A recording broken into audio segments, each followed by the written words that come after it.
The Man in the Middle, God's Kingdom Reversal Card, Max Martinez. Abba Father Publisher. Copyright, The Man in the Middle Trademark, God's Kingdom Reversal Card Trademark.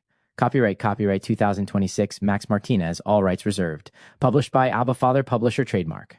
No part of this publication may be reproduced, distributed, stored, or transmitted in any form without prior written permission from the publisher, except as permitted by applicable copyright law. For complete copyright notices, trademark information, intellectual property disclosures, and licensing information, see the complete copyright, trademark, and intellectual property notice located at the end of this publication. First edition, June 2026. Written in Florida, United States of America. ISBN 978-1-9689-9150. Introduction. Have you ever noticed that some stories refuse to leave you alone? Not because they are complicated, but because they are beautiful. They linger in the mind long after the final page. They make you stop, think, question, wonder. The story you are about to read is one of those stories. For years, I heard people speak about the thief on the cross.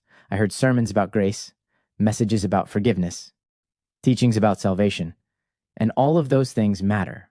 Yet one day I found myself asking a different question, a question so simple that it almost seemed obvious. If the thief entered paradise, who was the man who granted him access? That question changed everything, because suddenly the story was no longer centered on the thief. It was centered on the one hanging beside him, the middleman, the one suspended between two criminals, the one mocked by rulers, mocked by soldiers, rejected by many, recognized by one, the one who, while bleeding, still possessed the authority to open paradise. And the deeper I looked, the larger the story became. What began at a Roman cross stretched backward into Eden, into a garden, into two trees, into a serpent, into a promise, into a rescue plan hidden in plain sight.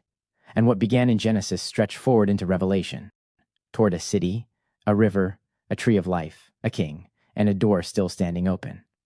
This book is not written as a sermon. It is not written as a theological debate. It is a conversation, a journey between two friends, one who knows the story and one who is hearing it for the very first time. Perhaps somewhere along the way you may discover that you are both the friend asking questions and the friend searching for answers. So pull up a chair, lean in, ask questions, laugh, wonder, and most importantly, keep your eyes on the man in the middle.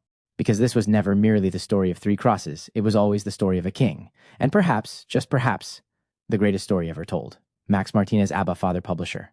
The Man in the Middle. Who is the man in the middle? Tell me the story again. What story? The one about the man in the middle. The older friend smiled. You mean the story about the king hidden on a cross? The king? Yes, because most people only saw three dying men. But one dying thief saw a king and his kingdom. The younger friend leaned forward. Tell me more. And the older friend opened the story. They led out two criminals beside him, one on the right, one on the left, and in the middle was the man unlike any other man. Who was he? His name is Jesus Christ. But names alone cannot contain him. He is the Son of God, the Lamb of God, the Lion of Judah, the Word made flesh, the light of the world, the door, the way, the truth, the life, the bridge between heaven and earth. But again, names alone could not fully describe him. The younger friend sat silent. And they killed him?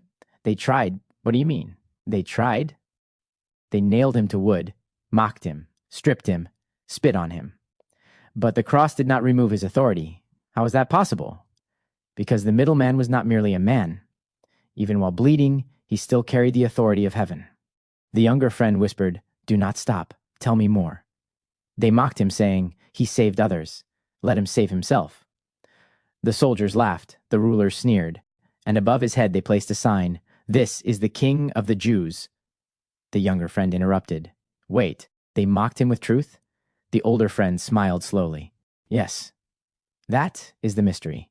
Even their mockery accidentally proclaimed his identity. The younger friend shook his head in disbelief. And then what happened? One thief rejected him.